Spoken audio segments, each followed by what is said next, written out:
Matin, Dimitri Pavlenko. À la une ce matin, stop ou encore les dirigeants du monde se retrouvent à Glasgow pour tenter de freiner le réchauffement climatique. On est encore très loin de l'objectif de limiter la hausse des températures à 1,5 degré. C'est tout l'enjeu de cette COP26. Un laboratoire écossais lui cherche la solution miracle et travaille sur un aspirateur à CO2. On vous présente cette invention dans quelques instants. Le dialogue de sourds continue entre Paris et Londres autour de la pêche. La France menace d'interdire ses ports aux navires britanniques dès ce soir minuit. Contrôle renforcé aussi pour les camions britanniques. À Boulogne-sur-Mer, on craint les conséquences pour l'économie locale. Et puis l'art contemporain, à la portée de tous. À Paris, une centaine d'œuvres sont exposées depuis un mois dans des lieux publics. Premier bilan à la fin de ce journal. Le journal Christophe Lamar. Bonjour Christophe. Bonjour Dimitri, bonjour à tous. C'est un aller simple vers le désastre. On pourra reconnaître au secrétaire général des Nations Unies d'avoir le sens de la formule. Antonio Guterres n'attend pas grand-chose de cette COP26 dont le coup d'envoi sera donné officiellement à midi à Glasgow. 190 chefs d'État et de gouvernement au chevet du climat. Le but n'a pas changé, limiter le réchauffement à 1,5 degré. On est non seulement très loin, mais les engagements pris restent très timorés. L'Écosse, elle, veut montrer l'exemple et promet d'atteindre l'objectif zéro carbone dès 2045. Comment ? Eh bien, grâce à une sorte d'aspirateur à CO2. Reportage dans le laboratoire de recherche à Édimbourg avec notre envoyé spécial Louise Salé. C'est un tuyau en inox en forme de U fixé au mur sur une largeur de 4 mètres. Le chercheur Mathieu Lucchio explique le fonctionnement de ce prototype. On fait passer de l'air qu'on met en contact avec un liquide et ce liquide absorbe uniquement le CO2 qui est contenu dans l'air.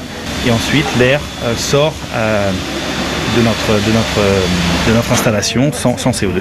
Quand elle sera parfaitement au point, sa machine sera agrandie et installée au nord d'Édimbourg, près d'anciens puits de pétrole transformés en réservoirs à CO2. L'Écosse a des puits géologiques très favorables dans la mer du Nord. Et donc l'idée, ce serait de placer ces aspirateurs à CO2 à côté des pipelines existants qui relient le réseau écossais à ces puits de stockage géologique. En 2050, ces aspirateurs devraient absorber un quart des rejets de CO2 du Royaume-Uni.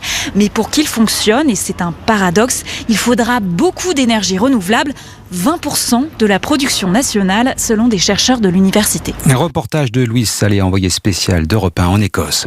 Un sommet pour le climat à l'accent très politique pour Emmanuel Macron. Le président prononcera un discours vers 14h. Allocution très attendue. À tort ou à raison, les étrangers voient en Emmanuel Macron le champion du climat. Souvenir de son opposition à Donald Trump lorsque l'Amérique avait décidé de quitter les accords de Paris. Le chef de l'État devrait répéter l'engagement français en matière de neutralité carbone prévu pour 2050. Mais on va le voir, l'enjeu n'est pas que climatique. Bonjour Jacques Serret. Bonjour. Du service politique d'Europe 1, enjeu climatique, je le disais, mais aussi enjeu politique pour Emmanuel Macron. Oui, sur la scène internationale, la France veut se présenter comme un acteur majeur de la lutte contre le réchauffement climatique, un pays garant des accords de Paris. Et dans cette quête de reconnaissance, Emmanuel Macron peaufine aussi son image, celle d'un chef d'État qui compte devenir le leader des négociations climatiques. Pour cela, le locataire de l'Élysée a notamment un argument, le modèle français et la large part du nucléaire dans la production d'électricité, alors que bon nombre de pays continuent de privilégier le charbon, énergie fossile très émettrice de CO2, mais ce seul argument peut-il suffire ? Les pays du G20 se sont déjà entendus hier pour arrêter de financer toute nouvelle centrale électrique au charbon à l'international. Reste dans tous les cas pour Emmanuel Macron l'importance de la posture volontariste, souhait sincère ou non d'avancer sur les questions climatiques. L'image qu'il dégagera de ce sommet revêt un enjeu crucial pour lui, car à 6 mois de la présidentielle, la protection de l'environnement est l'une des principales préoccupations des Français. Et ça, le président, pas encore officiellement candidat, est loin de l'ignorer. Jacques Serret.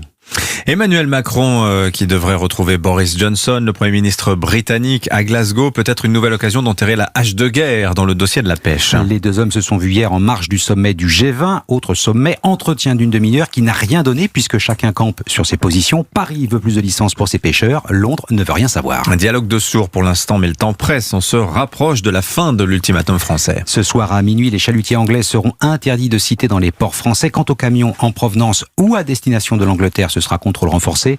Pas de quoi rassurer le maire de Boulogne-sur-Mer. Frédéric Cuvillier craint les conséquences pour l'économie française. Un emploi en mer représente 3 emplois sur terre, puisque au-delà de la pêche, il y a l'ensemble de la filière et de la transformation. Et Boulogne est non seulement le premier port de pêche de France, mais il est également le premier centre européen de transformation de produits de la mer. C'est-à-dire que c'est toute la filière elle-même qui subit la double peine, à la fois par des blocages britanniques pour nos pêcheurs, mais aussi des difficultés que nous pourrions créer en mesure de rétorsion dans l'activité de nos ports et dans la filière de l'halieutique. Donc il est urgent que nous ayons une collaboration plutôt que l'escalade qui n'a pas de sens et surtout pénalise tout le monde. Le maire de Boulogne-sur-Mer joint au téléphone par Zoé Pallier. Le procès des attentats du 13 novembre se poursuit. Il est l'occasion de se pencher sur un aspect, l'indemnisation des proches des victimes. Elles se disent elles-mêmes victimes par ricochet. Un de leurs proches, un parent, une épouse ou un frère ont été blessés dans un attentat et pourtant elles n'ont droit à aucune indemnisation. La loi ne le prévoit qu'en cas de décès ou de blessure grave. 5 associations de victimes du terrorisme réclament une modification des textes. Gladys Lafitte. Le mari d'Estelle était au Bataclan le 13 novembre. Il a été blessé par balle et a perdu sa meilleure amie. Pour Estelle, il y a d'abord eu l'angoisse de cette nuit-là et 6 années de reconstruction. On se retrouve dans une situation d'accompagnant qui est également choqué. C'est appréhender les sorties scolaires parce qu'on a peur.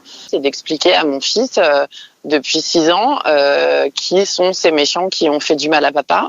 J'ai forcément été impactée comme un ricochet. Mais le fonds de garantie qui indemnise les victimes ne la considère pas comme telle parce que son mari n'est pas mort ni gravement blessé. Elle ne percevra donc aucune réparation financière. Comme Estelle, des proches de victimes non décédées dans d'autres attentats se sont vus refuser une indemnisation, décision validée par la justice. Anaïs Renelier, avocate, en défend plusieurs. Les textes n'excluent absolument pas cette indemnisation. Cette lettre ouverte vise simplement à attirer l'attention du président pour que soit pris un texte qui puisse clarifier ces dispositions. Un pourvoi va être déposé devant la Cour de cassation. Le fonds de garantie précise de son côté que l'indemnisation de l'attente et de l'inquiétude devait être réservée aux proches des victimes décédées, une décision prise en 2017 par le conseil d'administration. Gladys Lafitte du service police-justice d'Europe 1. Le football avec la victoire de Marseille sur Clermont hier soir 1-0 en clôture de la 12e journée de Ligue 1. Les Marseillais sont 3e du classement ce matin. Et puis vous l'avez peut-être remarqué, si vous passez dans Paris ces temps-ci, vous êtes peut-être tombé nez à nez avec une sculpture, une peinture ou une vidéo. C'est normal, ça n'a rien à voir avec les travaux. Non, plutôt avec une volonté de démocratiser l'art contemporain. Ça s'appelle Rencontres inattendues. Plus de 80 œuvres exposées dans une 50aine de lieux. Marie Jiquel est allée tendre son micro dans Paris. Sofiane, un visiteur du centre culturel Les Plateaux Sauvages, est un peu perplexe face à ce tableau aux couleurs pastel, protégé par un plexiglas. C'est une très belle photo qui ressort bien avec la lumière, mais je n'ai pas non plus trop, je me suis pas trop posé la question dessus, c'est vrai. Et vous êtes sensible à l'art contemporain ? De plus en plus, on va dire. J'avais un peu les clichés d'avant, l'art contemporain, mais on voit qu'il y a des choses différentes quand même, voilà, pour être honnête. La mairie de Paris a sorti de sa collection d'art contemporain près d'une centaine d'œuvres pour les disposer dans des lieux publics. Sculptures déconcertantes et tableaux immenses s'invitent donc à la piscine, dans les mairies ou les écoles. Cette opération permet aussi la venue de nouveaux publics, comme le souligne Jean-Baptiste Moreno, le directeur adjoint des Plateaux Sauvages. On a pas mal de personnes qui viennent justement à la rencontre de cette œuvre que nous avons ici et qui sont assez enchantées aussi de découvrir le lieu. Chaque année, la ville de Paris investit dans des œuvres d'art contemporain qui sont donc à découvrir jusqu'au 15 décembre. Voilà, ça laisse encore un petit peu de marge. Marie Jiquel du service culture d'Europe 1. Merci Christophe, vous revenez tout à l'heure à 8h30.